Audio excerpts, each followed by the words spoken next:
Cara pandang bahwa tadi menurut masyarakat dia beban, dia berpikir oh saya beban.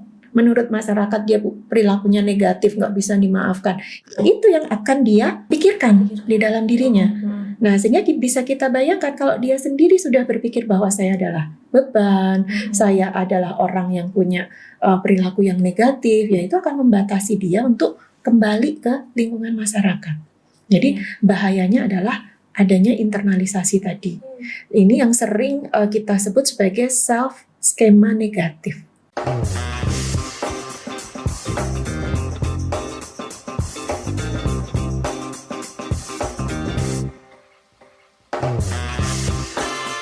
Community Development Bethesda Podcast. Halo Sobat CD Bethesda, kembali lagi di Community Development Bethesda Podcast. Ruang berbagi kisah dan inspirasi seputar kesehatan, HIV dan AIDS, serta pemberdayaan masyarakat. Kali ini bersama saya Prisa, kita akan membahas topik yang sangat penting yaitu HIV dan kesehatan mental. Serta bagaimana kita sebagai masyarakat dapat menciptakan ruang aman dan penuh empati bagi orang dengan HIV.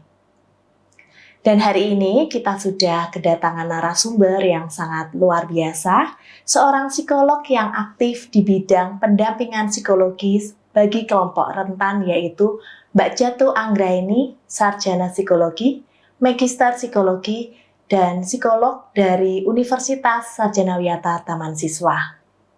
Terima kasih sudah hadir, Mbak. Ya, apa kabar? Alhamdulillah baik, Mbak Pisa.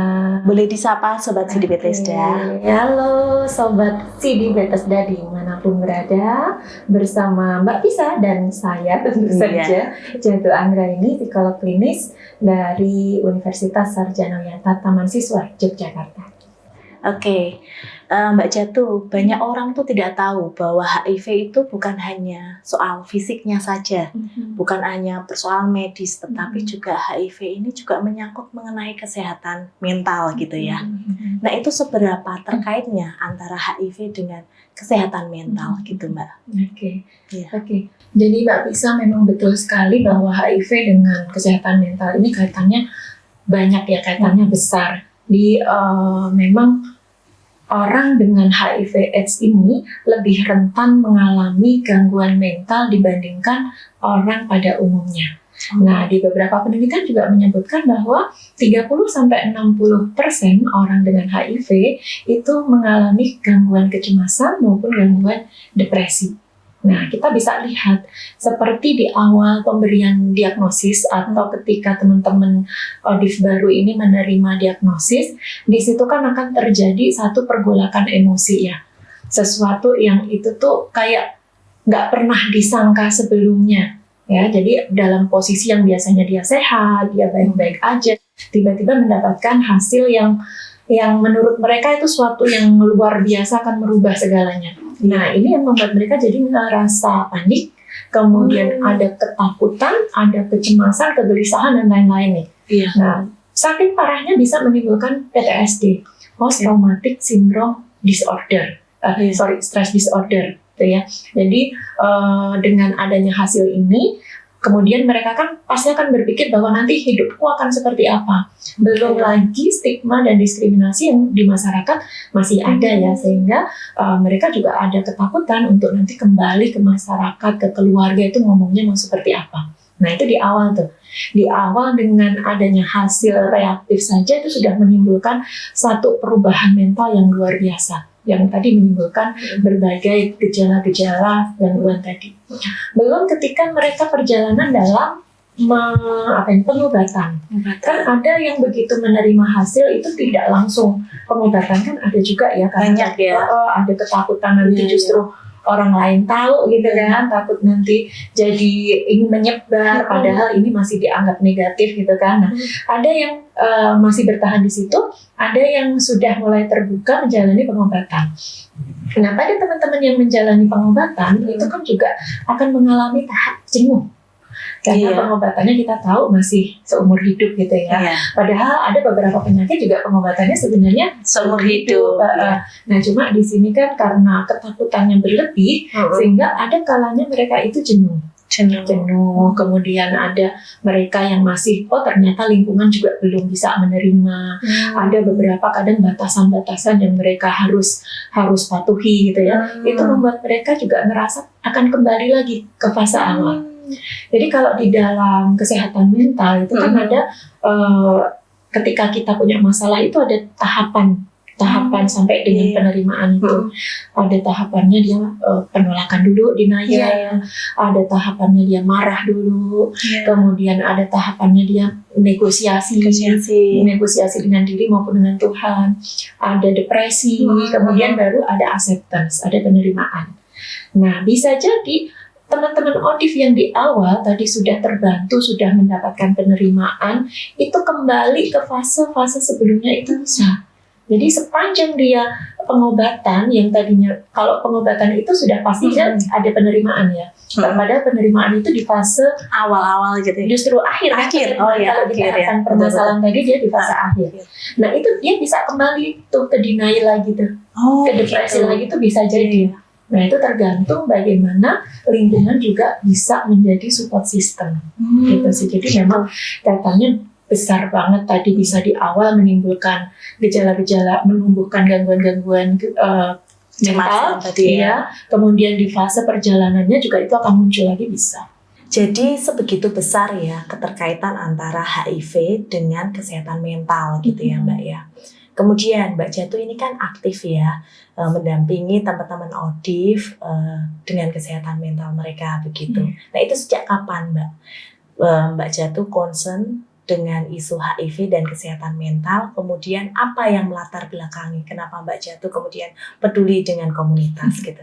Iya, jadi pertama kali dulu di tahun 2012 Mbak. Jadi saat itu pertama saya tugas di salah satu puskesmas ya di Kabupaten Sleman, di DIY. Jadi mau nggak mau kalau di layanan kesehatan itu kan semua klien, semua pasien itu kan harus kita hadapi ya. Meskipun dulu saya tuh sebenarnya takut kalau misalnya ke arah schizofren gitu kan. Akhirnya ketemu.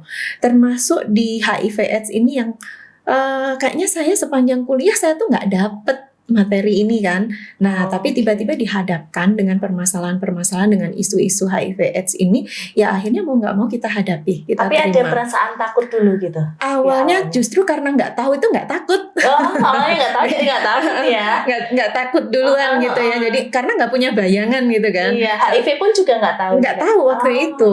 Justru berbeda kalau dengan pasien schizofren. Kita kan udah belajar tuh, jadi punya ketakutan yang tinggi. Tapi kalau HIV ini kayaknya sama sekali belum pernah ada pengetahuan tentang itu, yang mau nggak mau kita hadapi. Tapi alhamdulillahnya itu selalu dibarengi dengan, dulu kan banyak sekali pelatihan pengembangan diri yang diadakan dinas kesehatan, kemudian dulu ada KPA, itu kan banyak sekali programnya.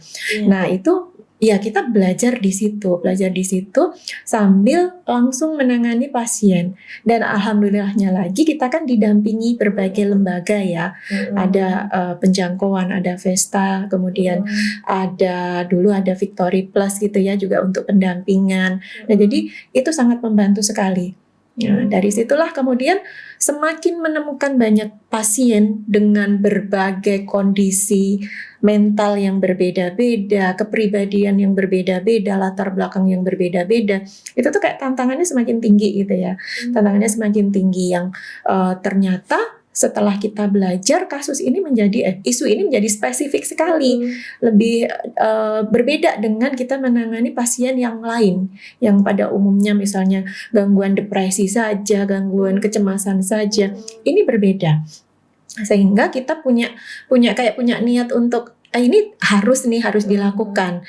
Terlebih lagi meskipun banyak profesi yang tahu dan expert di dunia itu, tetapi tidak semua itu punya passion yang sama gitu ya. Kan sama-sama nih, misalnya saya psikolog klinis nih. Iya, betul. kompetensi kita sama. Tapi kan ada yang kemudian seneng di anak, seneng di isu lansia, gitu. di balita. Nah ini tuh kayak menggerakkan sendiri bahwa saya kok seneng ya di sini ya.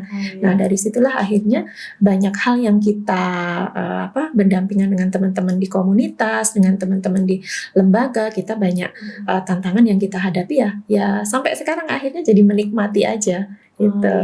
Jadi memang passionnya itu juga kebentuk ya. Di situ, ya. Betul. Dan menghadapi tantangan tadi itu kemudian banyak belajar dengan komunitas begitu. Benar. Mungkin ada pengalaman gitu ya, nilai-nilai apa yang kemudian hadir, kemudian bisa mendampingi teman-teman komunitas ODIF yang dia memiliki gangguan kesehatan mental itu seperti apa, Mbak? Nilai-nilainya. Jadi kalau nilai-nilai ini sebenarnya menjadi satu kompetensi juga dari semua psikolog, terutama psikolog klinis itu harusnya punya ini ya. Tetapi memang nanti di sini itu kalau kita menghadapi teman-teman ODIF itu ini menjadi hal yang harus ditingkatkan lagi gitu. Yang pertama nilainya adalah nilai empati. Ya, bagaimana kita bisa memahami, ikut merasakan apa yang kalian rasakan tanpa kita harus terlibat di dalamnya loh. Nah, kan kita kalau menghadapi pasien itu dengan dinamikanya masing-masing, kita kan suka kebawa ya. Ikut sedih lah, ikut kebawa nanti dipikirkan sampai di rumah masih ada gitu loh. Nah, itu justru menjadi batas yang saya ikut merasakan, tetapi tidak boleh saya itu ada di situ, artinya tidak sampai boleh terbawa. Iya gitu benar. Hanya cukup merasakan tapi tidak perlu terlibat. Itu empati. Kemudian yang kedua adalah sabar. Nah, sabar ini kayaknya sesuatu yang klise banget ya sabar ini. Tapi ini memang dibutuhkan. Karena seperti kita tahu tadi permasalahan itu kan menghadapi permasalahan itu ada tahapan-tahapannya. Ada denial sampai ke acceptance itu kan ada 5 tahap yang harus dilalui. Kadang pada teman-teman ini sudah sampai di tahap 5 tahap acceptance, dia balik lagi tuh ke denial. Atau dia sudah sampai acceptance, balik lagi ke depresi. Itu kadang membuat kita tuh ngerasa, kalau saya sebagai konselor, sebagai psikolog itu, kadang ada rasa putus asa gitu ya. Jadi kok udah sekian tahun misalnya atau sekian bulan nggak ada perubahan, justru ketika ada perubahan yang bagus mundur lagi ke periode berikut sebelumnya, fase sebelumnya, itu tuh bisa jadi mendatangkan rasa kok saya nggak bisa berbuat apa-apa ya. Nah itu bisa memunculkan itu, sehingga tadi yang perlu kita kedepankan adalah rasa sabar bahwa klien kita ini memang ya konteksnya menghadapi permasalahan itu bisa terjadi kemunduran, bisa kemajuan, itu yang harus kita telateni gitu. Dan tidak semua kan dari denial itu kemudian 1 bulan atau berapa minggu langsung pada anger, langsung pada kesepakatan, langsung pada depresi, langsung pada ini. Itu kan enggak, ada yang butuh bertahun-tahun. Sehingga kalau kita ini nggak punya kesabaran, kita akan ngerasa ya tadi kita kayak nggak bisa berbuat apa-apa. Jadi ada kesabaran di situ. Dan yang ketiga tentu ada penghargaan. Penghargaan tanpa syarat itulah ya. Penghargaan tanpa syarat itu jadi apapun yang terjadi pada klien kita, progres sekecil apapun kita harus berikan penghargaan. Karena bagi mereka itu upaya yang dilakukan menuju ke kondisi itu luar biasa loh. Iya, perjuangannya luar biasa. Mungkin kalau kita yang nggak terkena virus itu ya kita akan kayak gitu aja kok susah banget sih. Tapi bagi mereka itu kan juga kondisi dengan HIV yang ada di tubuh mereka itu kan juga mempengaruhi kognitif. Sehingga cara berpikirnya juga berbeda dengan kita. Yang itu kita juga harus hargai. Kalau terjadi progres yang lambat, sedikit, ya itu tetap membutuhkan perjuangan yang luar biasa bagi mereka. Betul, ya. Itu penghargaan buat klien atau pasien, dan tentu saja nggak lupa penghargaan buat diri kita sendiri tadi. Supaya kita nggak gampang putus asa, terus nyerah, udah bertahun-tahun kok kondisinya masih gitu-gitu aja gitu. Bahkan mungkin ada posisi yang dia drop banget sehingga kita sampai menyalahkan diri kita sendiri. Jadi 3 itu saya rasa nilai yang awal, nilai penting yang harus menjadi modal kita dalam mengikuti pelayanan ataupun penanganan ODIF ini. Oke, Tuh. Mbak. Kemudian tadi juga diceritakan bahwa stigma dan diskriminasi di masyarakat juga masih tinggi ya. Dan kemudian itu mempengaruhi ODIF untuk dia bersosial di masyarakat. Bagaimana orang-orang dengan HIV ini dia cenderung menarik diri gitu ya. Menurut pandangan psikologi klinis nih terkait dengan dampak terhadap stigma diskriminasi di masyarakat terhadap kesehatan mental orang dengan HIV seperti apa, Mbak? Oke, jadi memang sampai saat ini kita masih ya menghadapi stigma dan diskriminasi. Itu salah satunya yang membuat orang itu nggak mau open status tadi loh. Iya. Yang akhirnya ya kalau udah nggak mau open status, dia melangkah ke pengobatan tuh juga jadi terkendala. Nanti takutnya dinilai negatif. Nanti kalau berobat malah diketahui statusnya, ditambah lagi beban-beban yang lain. Nah itu sebenarnya sangat berpengaruh besar sekali pada kesehatan mental seseorang. Jadi stigma dan diskriminasi ini terkait HIV ini memang dampaknya sangat mendalam dan ini sering memicu adanya internalisasi negatif pada si ODIF ini. Nah ini nanti yang memicu adanya penarikan sosial, adanya withdrawal. Karena apa? Dia akan menginternalisasikan cara pandang masyarakat. Misalnya masyarakat atau lingkungan menilai dia itu negatif, menilai itu beban. Nah, cara pandang itu yang akan dia pakai. Cara pandang bahwa tadi menurut masyarakat dia beban. Dia berpikir, oh saya beban. Menurut masyarakat dia perilakunya negatif, nggak bisa dimaafkan. Itu yang akan dia pikirkan di dalam dirinya. Nah, sehingga bisa kita bayangkan kalau dia sendiri sudah berpikir bahwa saya adalah beban, saya adalah orang yang punya perilaku yang negatif, ya itu akan membatasi dia untuk kembali ke lingkungan masyarakat. Jadi bahayanya adalah adanya internalisasi tadi. Ini yang sering kita sebut sebagai self skema negatif. Dia akan punya skema sendiri pada dirinya bahwa dirinya itu negatif. Dan itu kalau menumpuk lagi dia akan meledak gitu ya? Iya, sangat bisa itu meledak menjadi gangguan-gangguan mental yang lain. Akhirnya kan sudah ada HIV, kemudian komorbid dengan gangguan-gangguan mental lainnya. Dan bahayanya lagi dia kan terus nggak mau berobat, tidak mau melakukan pengobatan. Betul. Karena ya internalisasi di dalam dirinya, skema negatif di dalam dirinya seperti yang tadi disampaikan masyarakat bahwa oh kamu itu sudah buruk banget, ngapain berobat? Iya aib. Jadi ngapain saya melanjutkan hidup ini? Nah itu bahayanya. Akhirnya stigma negatif ini membuat ODIF itu tidak mau atau dia berhenti untuk melakukan pengobatan. Padahal kita tahu bahwa pengobatan ini kan menjadi mutlak ya dalam kondisi seperti ini. Jadi seperti itu ya dampak dari stigma dan diskriminasi itu sampai juga nantinya juga akan mempengaruhi pengobatannya gitu. Betul, ya. Dan kualitas hidupnya gitu. Nah kalau ada nih orang dengan HIV yang dia tuh enggan datang ke psikolog karena merasa bahwa datang ke psikolog itu tuh mesti nanti akan diceramahi banyak hal, mesti nanti akan dihakimi karena mungkin teman-teman ODIF ini juga ada yang orientasi seksualnya berbeda dengan masyarakat pada umumnya gitu ya. Nah, Mbak Jatuh sendiri bisa menceritakan seperti apa Mbak Jatuh ketika melayani teman-teman pada saat konseling, bisa menciptakan ruang yang aman, nyaman, tanpa menghakimi itu seperti apa Mbak? Tapi sebelum ke situ Mbak Lisa, kita juga harus pahami dulu bahwa teman-teman ODIF ini tadi yang terkait dengan stigma tadi. Stigma itu sebenarnya kan dalam kesehatan mental itu mengganggunya tidak hanya secara umum loh, tapi juga mengganggu fungsi eksekutifnya. Fungsi eksekutif itu salah satunya dalam kemampuan seseorang mengambil keputusan dan melakukan regulasi emosi. Nah, sehingga kaitannya dengan tadi ketemu psikolog dia sudah punya pikiran negatif gitu ya. Itu salah satunya juga dipengaruhi oleh fungsi eksekutifnya yang terganggu akibat stigma-stigma negatif tadi. Nah, sehingga psikolognya sebenarnya sudah oke nih, sudah ada penerimaan, tetapi karena dia tadi ada stigma yang mempengaruhi fungsi eksekutif, dia menjadi ragu.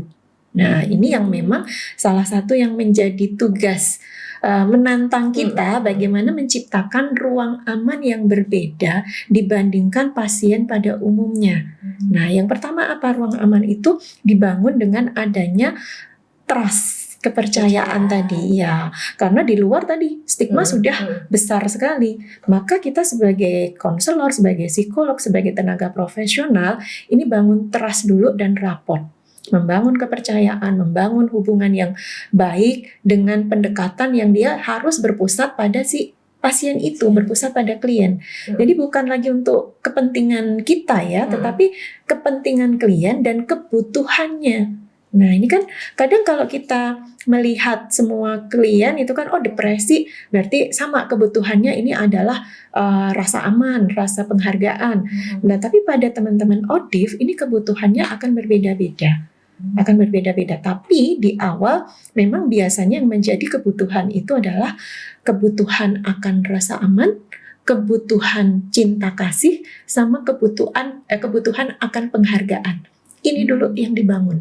Jadi menciptakan ruang aman dengan kepercayaan dan pendekatan tadi dengan memenuhi 3 kebutuhan dasar ini.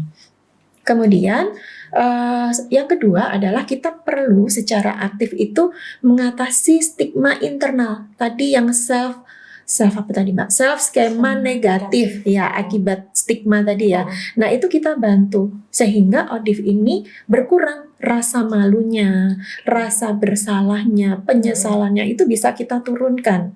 Nah, kalau itu bisa diturunkan, itu kan akan membantu dia akan menjalani sesi-sesi ini ya, mau itu sesi yang secara mental maupun pengobatan yang sifatnya fisik tadi. Nah, ini biasanya kita bantu dengan rekonstruksi kognitifnya. Nah, baru yang ketiga, ini penting banget juga dengan melibatkan keluarga. Keluarga, komunitas itu penting banget.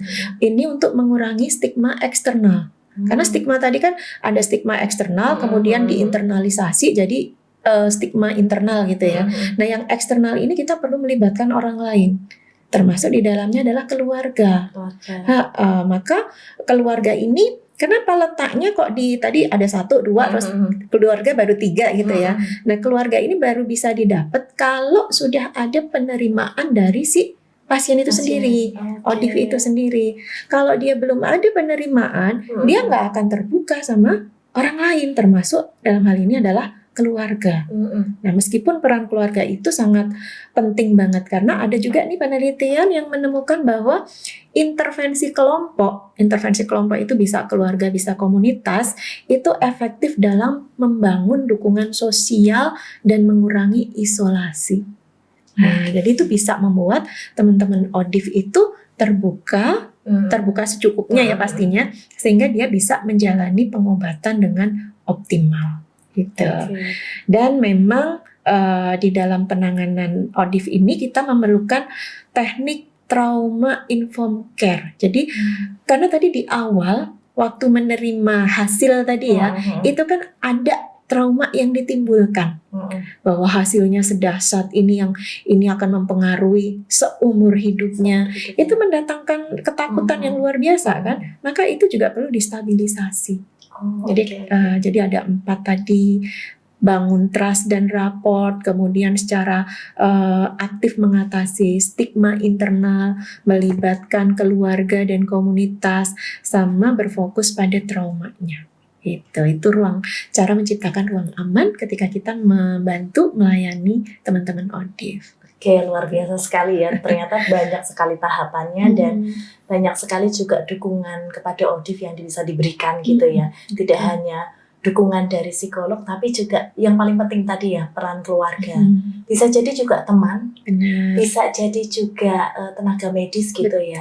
Nah, kira-kira peran atau dukungan apa yang bisa diberikan, yang bisa dimainkan oleh mereka itu untuk membantu memulihkan kesehatan mental mereka gitu, seperti apa? Ya, tadi memang dukungan keluarga, komunitas itu penting ya. Jadi kalau dukungan emosional yang diberikan keluarga. Jadi keluarga dan keluarga itu bisa memberikan dukungan emosional. Dukungan emosional itu membangun psychological safety ya pada teman-teman ODIF ini. Jadi dukungan keluarga yang dia tidak menjudge, tidak memberikan stigma dan penuh empatik itu bisa mengurangi gejala depresi sampai 50% loh. Sampai 50%. Sampai 50% banyak. Iya. Makanya dukungan emosional tadi penting banget, krusial banget. Dan juga selain mengurangi depresinya, bisa meningkatkan kepatuhan minum obat. Obatnya. Iya. Ya bayangin aja kalau nggak ada dukungan keluarga, dia masih menyembunyikan obat, mungkin kan dia nanti takut ketahuan, akhirnya Iya. disimpan-simpan malah lupa nggak diminum, atau malah punya niat nggak diminum supaya tidak ketahuan sama keluarga. Nah ini yang seandainya kita balik adanya dukungan emosional, dia akan lebih tertib minum obatnya. Bahkan keluarga bisa menjadi caregiver gitu kan, Iya, mengingatkan Iya. jam berapa minum obat, kapan minum obatnya, itu sangat membantu.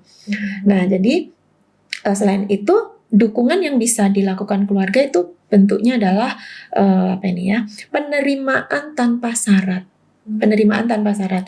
Jadi kalau dalam keseharian konkretnya, ketika kita berkomunikasi dengan ODIF, itu bahasanya jangan bahasa yang menstigma. Misal, ya obatnya diminum itu kan nggak diminum kan nanti jadinya kan penyakitnya akan lebih parah nih, kan salah-salahmu sendiri kan. Jadi kalau minum obat itu ya jadi resikomu gitu. Itu kan udah ada stigma kan di situ sebenarnya. Betul. Kayaknya mendukung. Iya, gitu kayak ya. memotivasi kan. Tapi sekali lagi tadi kognitifnya, fungsi eksekutifnya teman-teman ODIF ini kan juga sedang bermasalah. Sehingga bahasa itu bagi orang pada umumnya nggak apa-apa, bagi mereka bisa sangat sensitif sekali. Nah, jadi itu salah satunya penerimaan tanpa syarat dengan berkomunikasi tanpa menjudge gitu. Kemudian juga bisa memberikan pendampingan aktif. Misalnya saat kontrol ditemani, itu kan luar biasa loh. Karena kontrol itu dengan kondisi sendirian, kita aja lah yang nggak punya HIV, kita sakit biasa ke rumah sakit sendiri itu kan rasanya nggak nyaman ya. Apalagi lihat yang lain, ada yang ditemani, kita kok enggak, itu kan mempengaruhi emosi kita. Betul. Nah, salah satu yang bisa diberikan keluarga dukungan emosi adalah menemani kontrol. Sesederhana itu. Sesederhana itu bagi keluarga. Terus tadi untuk teman komunitas itu, peran teman itu kalau keluarga tadi memberikan dukungan emosional, kalau peran teman itu sebagai sistem pendukung sosial. Jadi perannya akan berbeda-beda. Kalau teman sebagai pendukung sosial, jadi teman itu kayak jadi buffer terhadap stigma. Melalui apa yang bisa dilakukan? Dukungan sebaya. Ada peer support. Nah, di sini bisa kayak ada kelompok teman yang paham banget tentang HIV, itu bisa mengurangi kondisi dia isolasi sosialnya tadi. Karena dia cerita juga sama orang yang paham, sama orang yang ngerti, sama-sama merasakan dengan status yang sama. Iya, itu akan lebih membuat mereka itu ketemu nih orang ngerti gitu. Kalau cerita sama orang yang nggak tahu kan, kamu kan nggak ngerasain apa yang kurasain gitu kan.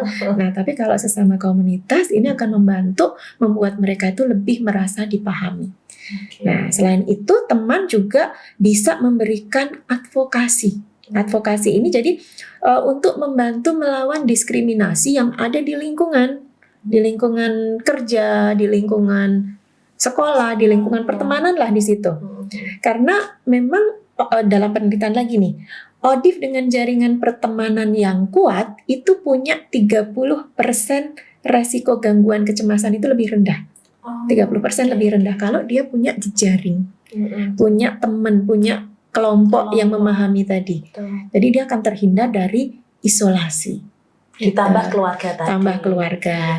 Terus ditambah lagi tenaga kesehatan. Nah, kalau tenaga kesehatan itu ada tanggung jawab yang harus dilakukan sebagai profesional kan. Nah, dokter tanggung jawabnya berbeda dengan psikolog, dengan perawat akan berbeda-beda. Masing-masing punya tanggung jawab yang tanggung jawabnya itu akan mempengaruhi secara kritis dan menciptakan lingkungan yang aman. Melalui apa? Satu, komunikasi bebas stigma. Saat si ODIF ini datang, kontrol, berobat, konseling. Nah, ini harus bebas dari stigma dengan menggunakan bahasa yang netral.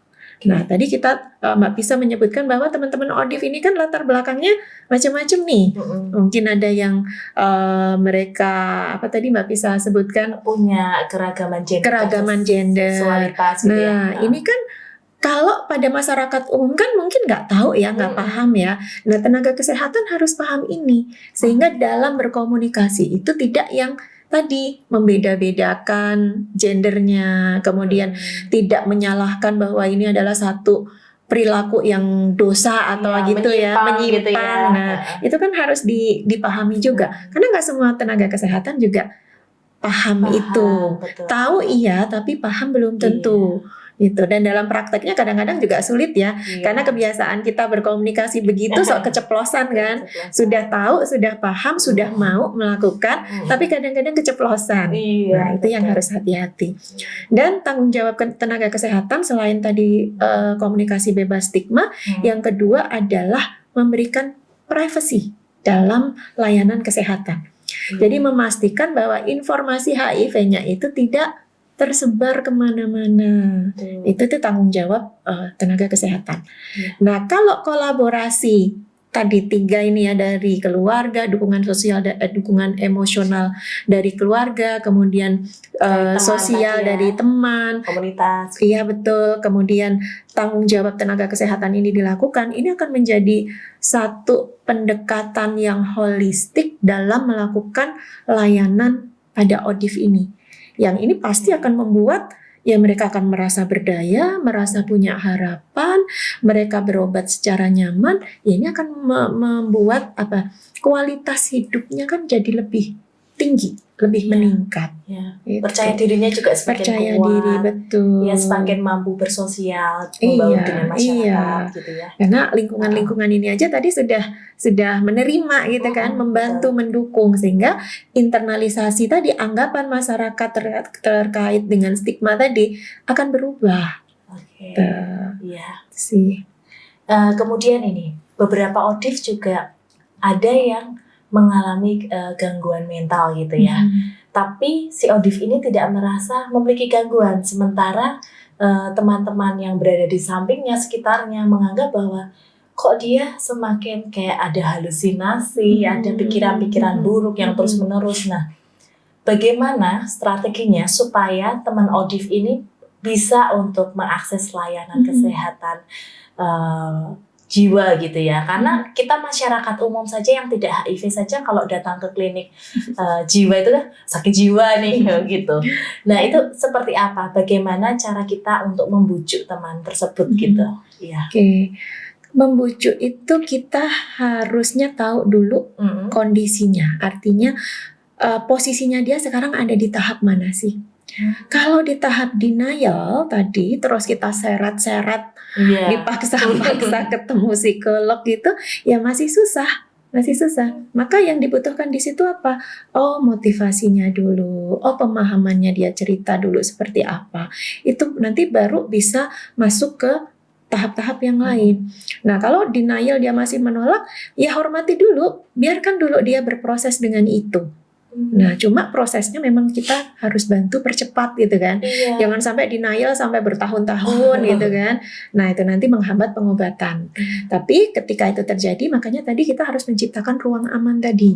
Nah, kita bisa memberikan informasi bahwa ke psikolog, ke konselor itu bukan hanya untuk orang dengan gangguan jiwa loh. Kalau pada orang dengan HIV itu nanti akan dibantu supaya kamu ngerasa lebih tenang, lebih rileks ketika yang lain tidak mendukung. Disitulah tempat kamu dapat dukungan. Nah, misalnya begitu.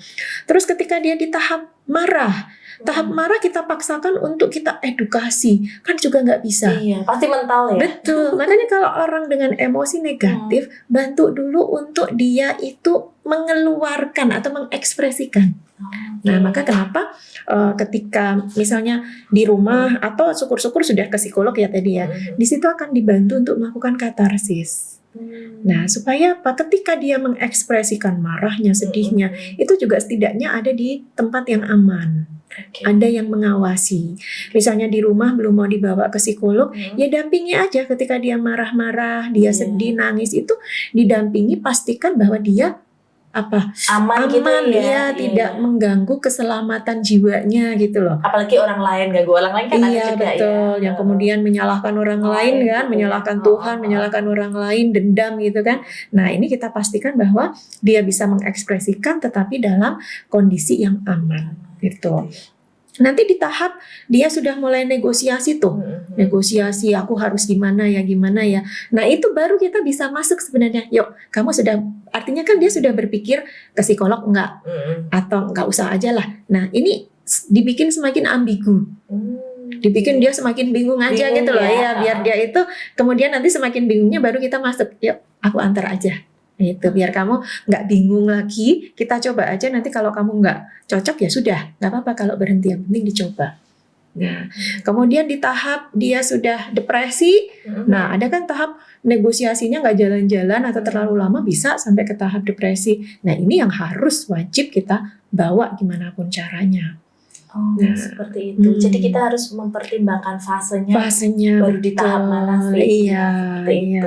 Jadi kita bisa masuk gitu untuk menyarankan datang ke psikolog atau mendampingi dia ke psikolog. Gitu. Itu lebih efektif dan tidak membuat dia juga, kadang kalau terlalu keras kan malah membuat itu mental semakin menjauh. Semakin ngerasa nggak nyaman, nggak mau deh. Nggak mau, akhirnya nggak mau didampingi kita. Betul. Menyendiri, terus menumpuk terus, akhirnya nanti bunuh diri. Gitu. Iya. Padahal kita udah, yang mendampingi udah upayanya udah luar biasa, udah sampai di tahap yang lumayan, tapi karena terlalu keras dibawa ke profesional tadi, akhirnya dia malah lepas dari kita. Yang mesti kudu empati, sabar. Betul, tadi ya. Empati, sabar, menghargai. Iya, betul.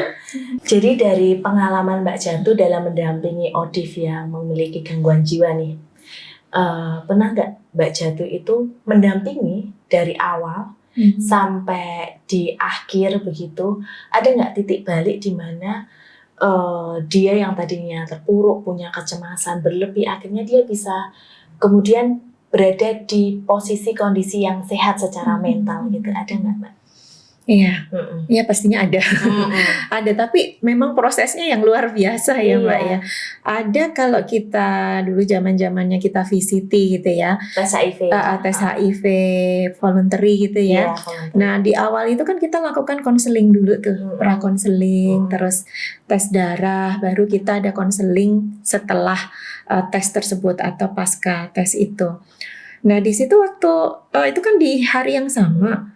Waktu tesnya nggak berapa lama, tapi ketika hasil itu sudah di tangan kita nih, kita sudah mau dibuka sekarang atau kapan gitu kan? Atau nanti itu ada yang prosesnya itu sebentar Mbak, saya belum siap. Loh, tadi kan sudah kita edukasi di konseling yang awal tadi, tapi tetap aja ada yang belum siap.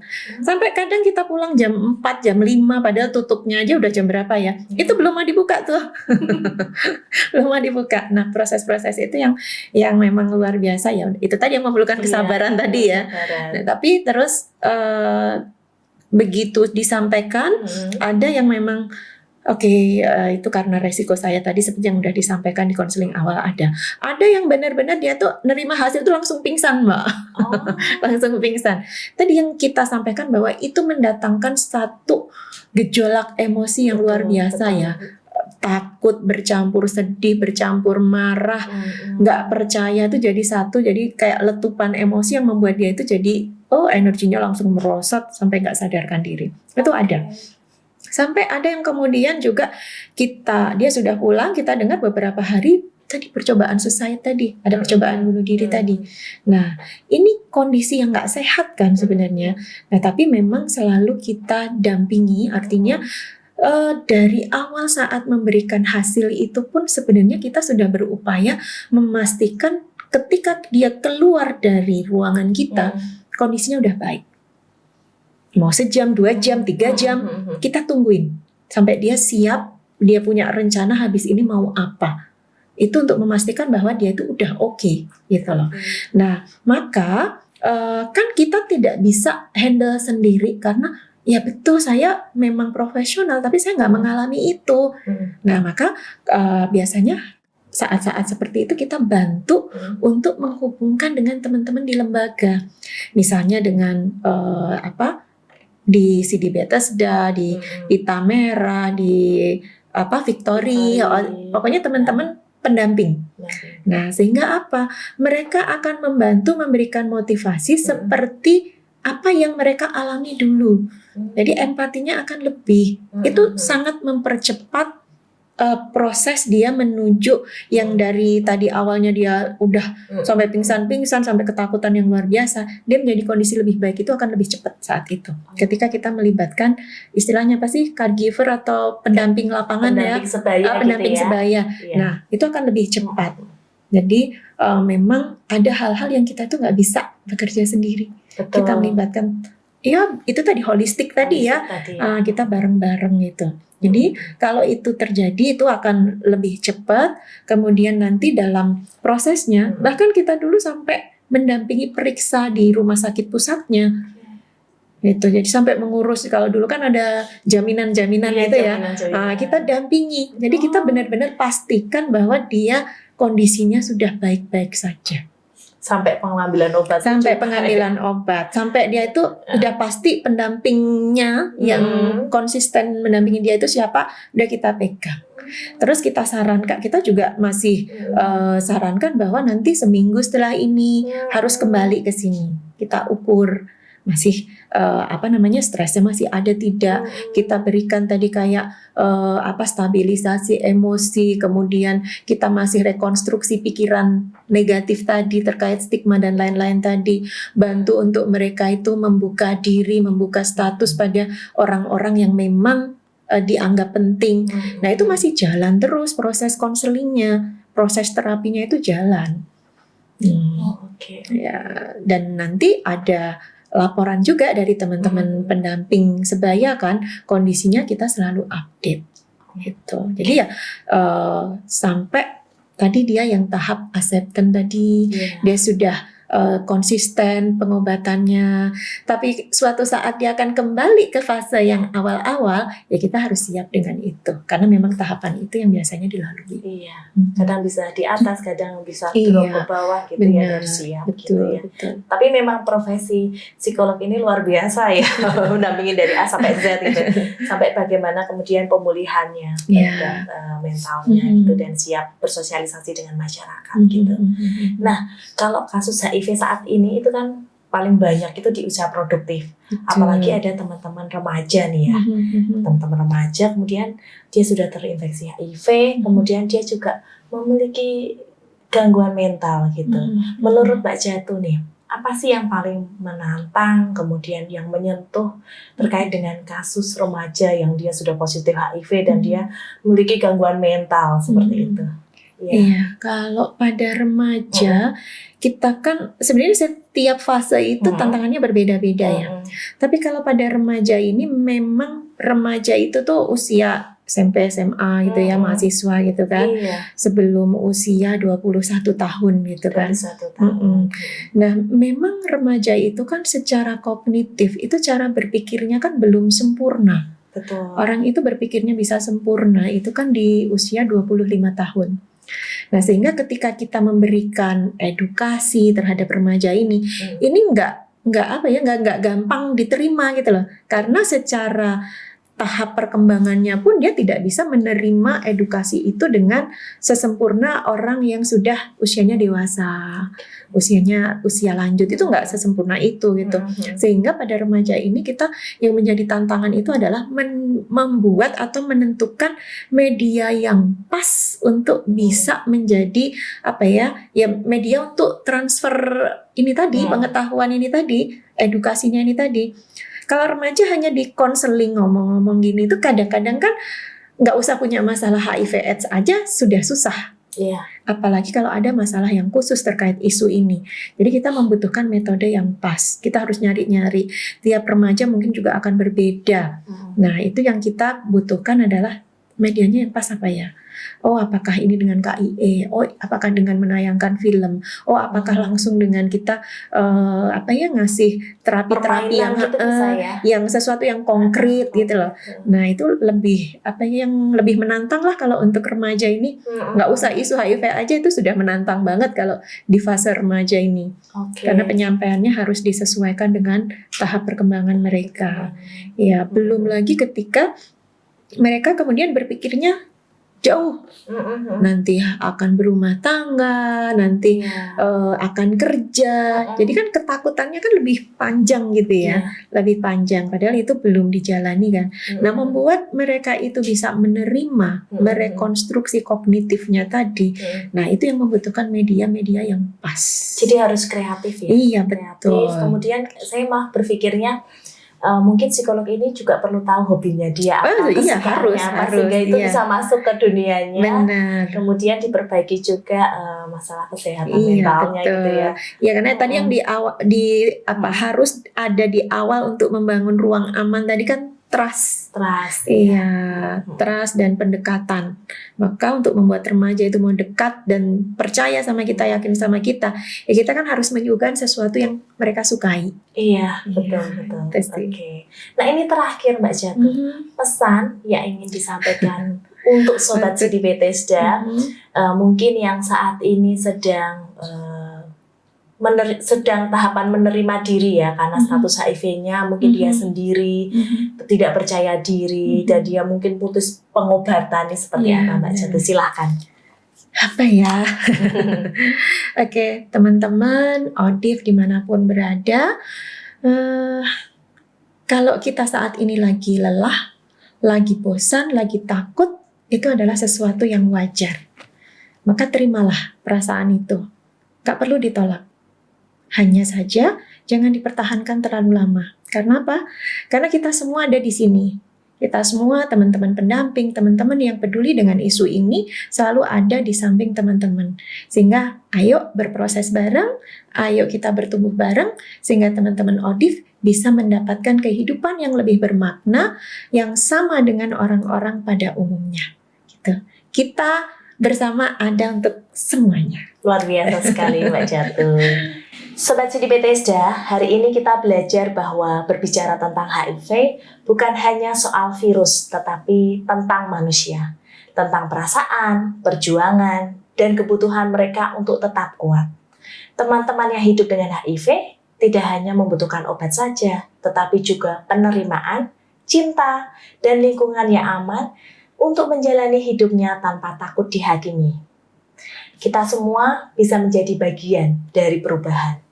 Mulai dari hal yang sederhana, mendengarkan tanpa menghakimi, bersikap ramah, dan memberikan ruang bagi mereka untuk merasa dihargai. Dan terima kasih kepada Mbak Jatuh yang sudah berkenan hadir di sini. Terima kasih untuk kisah inspirasi yang sudah dibagikan kepada kami. Semoga selalu diberikan kesehatan dan kelancaran ya. Dan juga semoga tadi ilmu-ilmu yang sudah kita dapatkan ini dapat semakin memperkuat dukungan kita semua terhadap orang dengan HIV. Ya. Dan terima kasih kepada seluruh Sobat Sidi Bethesda yang setia mengikuti perbincangan kita kali ini. Jangan lupa like, comment, share, and subscribe YouTube channel Sidi Bethesda. Sampai bertemu kembali di Community Development Bethesda Podcast edisi selanjutnya. Saya Prisa, pamit undur diri. Dukung orangnya, cegah virusnya. Stop stigma dan diskriminasi pada ODIF, dan semua setara, akhiri AIDS.